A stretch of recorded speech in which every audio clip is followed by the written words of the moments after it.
John Constantine, a Hellblazer podcast.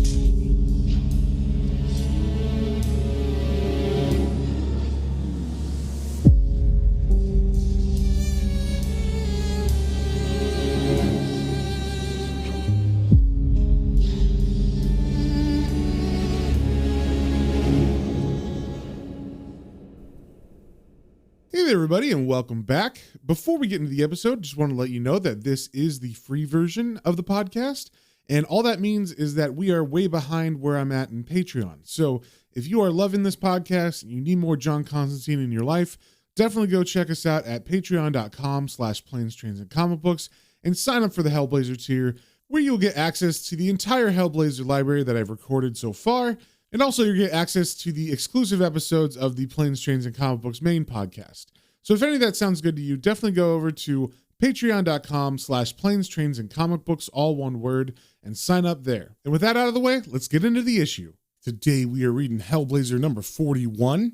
But before we get into that, just a little recap on what's been going on in the last couple issues. John was in Scotland with his friends Zed, Marge, and Mercury, and the rest of the pagan nation. And all the bad stuff in John's life had come to a head. He was having like an existential crisis. He didn't know why. But in researching this, he came to find out that he had killed his twin brother in the womb. And it turns out that the brother he killed in the womb was supposed to be the Magus, or the actual like head magician person. But John, who was a sickly child in the womb, killed the perfect child, this Magus, and stole the birthright of his brother. But also he was cursed, so he was kind of doomed to live a life of horribleness and things going wrong in regards to magic. So he took a bunch of shrooms, as you do, and he went on an existential journey where he went into a cave, which was like a metaphorical womb. And then we cut to an alternate reality where John's brother lived and he died. And he has basically had like the reverse thing happen to his life where all his friends are alive, everybody loves him, things are going great. The only thing is he keeps getting haunted by his stupid, sickly brother that he had killed in the womb. So both versions of John had killed their brother in the womb, and they were both cursed in different ways from that. So in this alternate reality, the Magus John was able to figure out how to cross over into the plane of existence where like all the John Constantine's lives come together. And he talked to our John, and they were able to reconcile their differences and combine into one being as it should have been, I guess, in the womb. So John has emerged from the cave that he went into, and now he is like a full person. There's no like missing piece of him like there was before. But we don't really see him leave the cave. That's kind of like just what you get from the issue, because he just leaves a note for his friends saying that the John Constantine you knew is dead. And that's pretty much it. The last page of the issue was his friends being like, where the fuck is John? And Zed finding a Magus tarot card next to this gravestone that John carved. And her saying like, I don't know where he is, but I'm sure he'll be just fine. And that's where they left it. They left it pretty open-ended, but that was the end of the Jamie Delano run. And like I said, the beginning of the Garth Ennis run starts today with issue 41. And first things first, we got the cover here of issue 41. And we see that we are back in the city, at least on the cover. And the city looks very gritty, very grimy.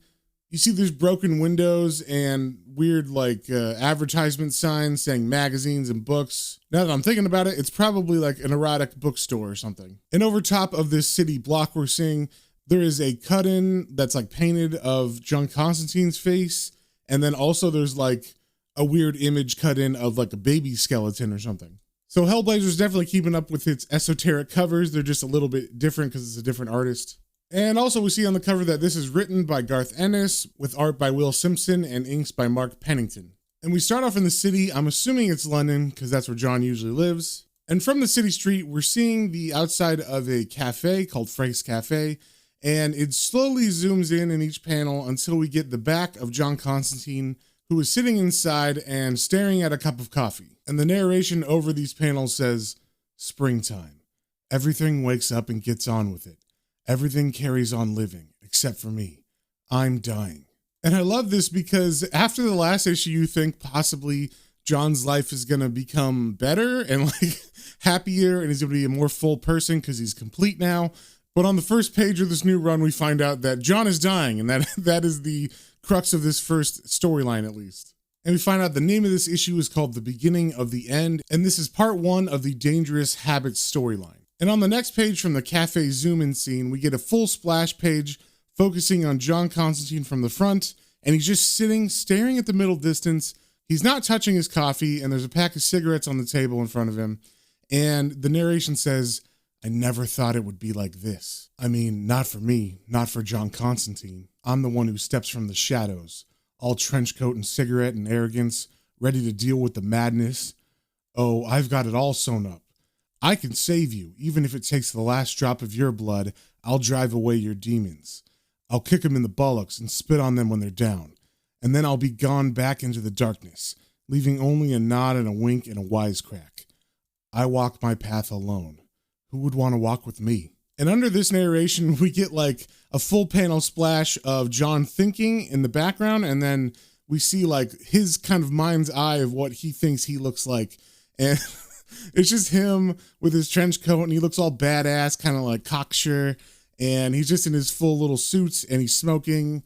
But then we cut back to the diner where John begins to open his pack of cigarettes, and the narration says, "But the path isn't supposed to end here, like this, is it?" And then he pulls a cigarette out, and the narration continues, "I should die as I lived. Someday I would push it too far, to get too clever. The jaws of hell would snap shut, and for once, I'd be a little bit too slow. My death would be unique." And then he lights his cigarette, and the narration continues, "That really isn't the problem, though. Maybe I'm still stupid enough to believe it matters that my death will be so ordinary. But that's not really the problem. The problem is simply this. I'm dying. I suppose I've been dying for some time now. It's strange I only found out last week."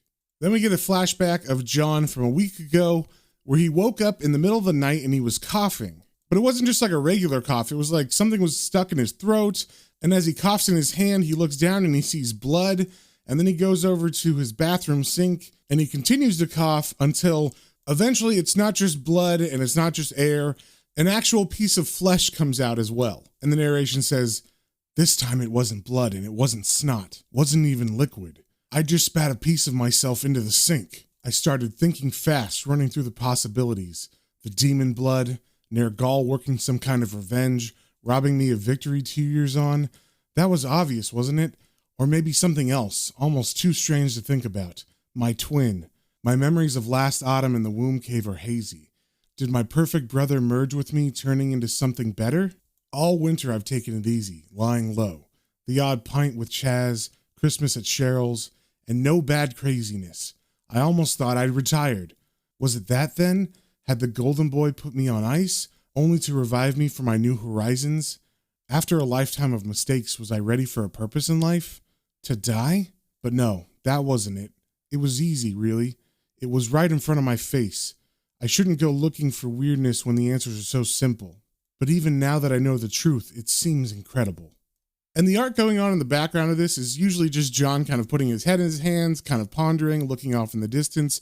But every time he talks about dying or why is this happening, there's always like a shot of his hands with the cigarettes. So we're getting hints of what it possibly could be that he's dying of. And we get confirmation of those suspicions on the next page where we get a flashback of what happened when he went to the doctor after his coughing episode in his house. So as John walks into the doctor's office to get his test results back, he can already tell by the doctor's face that it is not good news. So John sits down and the doctor just tells him that you have cancer and it's a very advanced stage and basically there's nothing they can do. It's terminal. And once John hears this, he kind of dissociates and stops paying attention to what the doctor's saying. And we get some narration over these panels and it says, "He talked for some time about growths and cell death and weakened lungs, showed me charts I pretended to read, asked me how many fags I went through a day. 20 or 30, I told him. Ah, well, there you are, he said. And that was it. He offered to make arrangements to help the last few months go by a little easier, and I said I'd think about it. I just wanted to get out, to be honest. He was so obviously uncomfortable. As I left the waiting room, I heard him tell his secretary to cancel his appointments for the rest of the afternoon. I'm pretty sure that was more for my benefit than anything else. Outside in the warm spring breeze, it began to sink in. They'd killed me. Not demons, not murdered fetus twins, them. And as John leaves the doctor's office and walks down the street, we see him pass some trash bins on the sidewalk, and there's like empty cartons of cigarettes there, and it kind of zooms in on them. And then in the next panel, apparently John was so upset that he had to go get cigarettes because apparently on the corner next to this area, there was a newsstand that had Silk Cuts, which is the name of the brand of cigarettes that he smokes. And then we cut back to the diner, and John has pulled some cigarettes out and is just staring at them at the table. And the narration continues, "I'm going to die though. That's the thing that gets me. No more life, no more staring out across the city, or getting pissed, or strolling around the world hunting down the monsters, or seeing my friends. My friends are all butchered or lost or scattered, gone a long time ago. Still, that's never stopped them before." And then John remembers back to the dream that he had last night, and we see that he was having trouble sleeping, but then out of the blackness he sees a bright light, and then someone starts calling out his name, and then a hand comes through the light, and then eventually a whole person, and John looks at the person and he says, I know you, don't I? And this person is a little girl, and she looks up at him and says, "Of course you do. I'm Astra, remember? From Newcastle?" And she reaches out and grabs John's hand and kind of pulls him towards the light, and he says, "But you died because of me, sweetheart. I got you killed." And Astra says, "Yeah, but you're dead too, aren't you?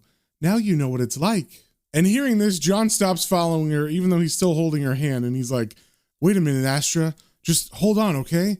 I don't think I want this." And Astra says, "I'm sorry, John, but we all have to do this, you know.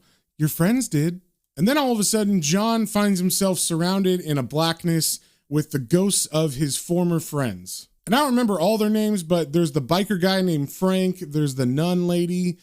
His dad is there. Astra is there, who's the little girl leading him. And there's a couple other guys. I think Gary and Richie, I believe the other guy's name is. So yeah, all the people that have died in the last 40 issues and even in the Swamp Things that we read in Alan Moore's run are here, and they're surrounding him. And John yells out, "Oh shit." And one of the ghosts, who's a woman, I can't remember her name, says, "And hello to you too." And John looks at her kind of sheepishly and says, I thought you'd leave me alone now." And another of his friends says, "You got us all bumped off, you wanker. We're not going to forget that in a hurry."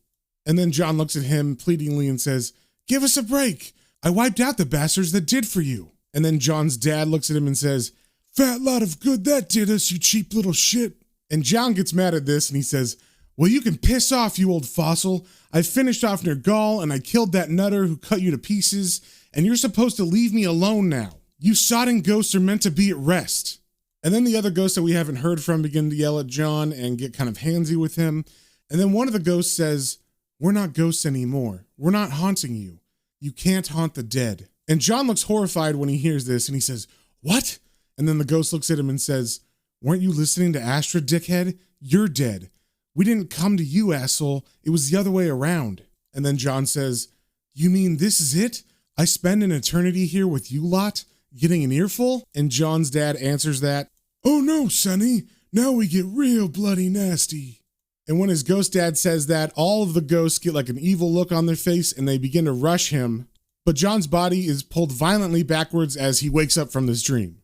And then as he wakes up, he begins to cough more and throws up even more of his lung tissue. And the narration says, "There was blood along with the puke and a bit of other stuff. Just seemed to keep coming up.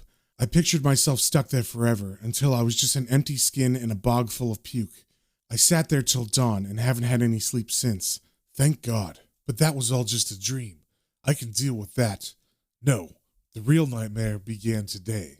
And then we cut to what John did earlier today, and we see that he went to a hospital that has a cancer ward. And one of the doctors there is a friend of John's, or at least John owes him favors. And John lies to him and says that he has an aunt that has cancer. And he asks the doctor if he wouldn't mind walking him around the cancer ward to give him a rough idea of what to expect for his aunt. So as they walk into the cancer ward and begin looking around, the doctor explains to John, "If it's terminal, all we can really do is pump him full of drugs. Never quite stops the pain, but, well, it eases it a little. These patients are all on medication at the moment." And John says, "You mean they're all going to..." And before John says the D word, the doctor cuts him off and says, No, chemotherapy treatment will save a lot of these chaps, but it's very painful and it usually works." And then John says, "So Aunt Dolly would be somewhere like this, right?" But before the doctor can answer, he gets a page on his pager. You know, he's a busy man. He's a doctor. And he tells John that he has to excuse himself, but that John can see himself out. So once the doctor leaves, John keeps looking around at the people on the beds. And, it's a cancer ward, so not all these people look that great. And we get some narration that says, I was left alone then in the sudden silence of old men dying before their time. Or dying men old before their time. Whatever. I won't die like this, I thought. Coming here was a mistake, as if I expected some easy way out. Some calm and quiet death. I'd be better off cutting my throat. I had to get out of there. And then interrupting John's thoughts, someone yells out, Oi, Blondie! And then John turns around and says, what can I do for you, Gramps? And the old man says to him, You cheeky little bastard, you got a fag? And John says, Would have thought you'd be off them, chum. Silk cut okay? And the old man says, Silk cut? No camels? And then John says jokingly, Shit, I'm beginning to see why you're here. So they have a little fun back and forth. And it seems like this old guy who ends up being named Matt is pretty sarcastic and jokey, and Constantine likes that. So Matt eventually ends up asking John, is he here visiting someone? And keep in mind, they are both smoking in a cancer ward now. The narration says, For just a moment, I thought of telling him the aunt story, but I liked this old bloke, so no lies. And John tells Matt, Nah, was thinking of moving in myself in a week or two.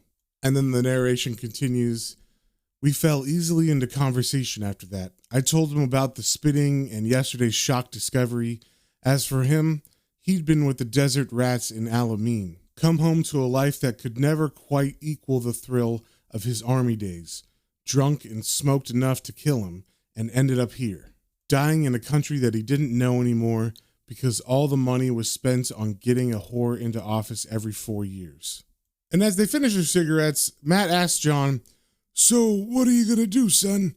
I get the feeling you're not looking forward to life in this shithole here. Nurses are nice, mind. And then John looks at him with a smirk and says, You're right, though. I don't think I'll be moving in with you. And this kind of frightens Matt, and he says, You wouldn't chop yourself, I hope. That's a mortal sin.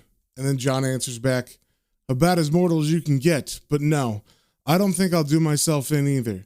Tell you the truth, I haven't got a bloody clue of what I'll do. And then the narration continues, We left it at that, but I promised I'd come back and visit.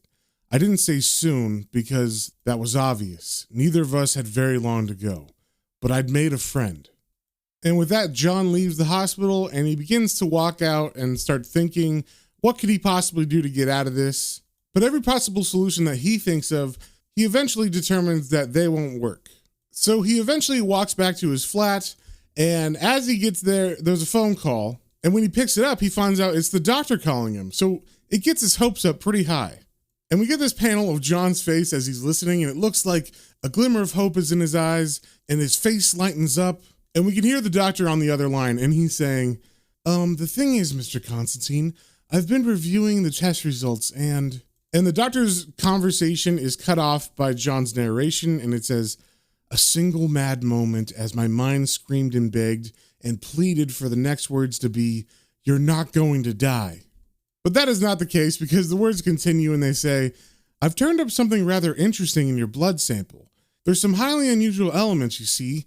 To be honest, I wouldn't know how to characterize them. They're not enzymes or cells or anything I've come across before. I was wondering if you could come in for some more tests. And when John hears this, his whole attitude changes because he knows what it is. And his narration says, Shit, it's demon blood. He wanted the blood. Oh, he'd never seen anything like that before. Oh, no. And then he yells out, Asshole, as he slams down the phone and hangs up. So now John's all pissed off, so he gets back in his coat and he walks outside to go for a smoke. And he's just thinking about the demon blood, and it's kind of just a recap for all the new audience members who might be picking up this comic for the first time, and letting them know that John has demon blood in his system, and that might be an issue. So John walks for hours after this, and eventually he does end up at the cafe that he's been sitting at this whole time, kind of recounting this whole couple of days for us. And one thing I haven't mentioned in the back of these panels where he's sitting at the cafe is the person running the cafe keeps looking down at his watch and looking at Constantine. Like, he's definitely noticing that this person has just been sitting there for hours. So we're back with John in the present time in the cafe, and we get the narration. I've been here 2 hours now. It was meant to be a planning session, but The anger's gone and the fears come back. Like I said, there are things I can try. I have a few friends who just might know the right magic to piss about with. Though, short of selling the old soul, I've never heard of any way of getting out of this one. I'm owed a few favors too. Maybe start calling in a few of them. But John's thoughts are interrupted by the man at the counter who walks over and says, "You all right, Sunshine?" And as John turns around and looks at him, he says, "You've got some bloody nerve, mate. Sitting here for 2 hours and only buying a cup of tea. You haven't even drunk it." And then John looks at him and with a straight face, he says, "Well, it's gone cold, hasn't it? You don't expect me to drink cold tea, do you?" And the guy screams back at him, "Well, it's bound to get cold if you leave it there for 2 hours, isn't it?" And then John looks at him with a shit-eating grin and says, "No chance of a refill then?" And of course, this pisses the guy off and he kicks John out of the cafe. So as John gets kicked out and starts walking, his narration says, "I may be dying of cancer, but I can still get a laugh out of baiting morons." That's a good sign. And then we get a panel of him thinking for a bit as he pulls up his collar from the wind, and the narration says, "No, it's not." So he proceeds to walk even more over town, just thinking, and the narration continues, "Well, I'm screwed here. There's all the stuff I can try, and I will. I claw and scratch for any chance of life, no matter how remote. I don't even know if I like my own life at the moment, but I'm not sodding letting go of it until I find out. But even as I try, even as I run through all the options, I know deep down in my heart of hearts that I'll fail, that I'm going to die." And that is the end of the issue. And I think I've said this before, but this is definitely where the movie got its inspiration for John getting cancer and that. And a lot of the storylines from this run are taken into that movie. Kind of piecemeal. They never really pick exact full storylines. It's more just like, oh, the idea that John has cancer and some of the ways he might choose to try to beat it. But this is definitely a completely different story than that movie, so I can't wait to get into it. It's been a while since I've read this whole Garth Ennis story arc, so that'll be pretty cool. And if you guys have any comments, questions, or suggestions, you can email me at planes, trains, and comic books, all one word, @gmail.com, and we will see you on the next one.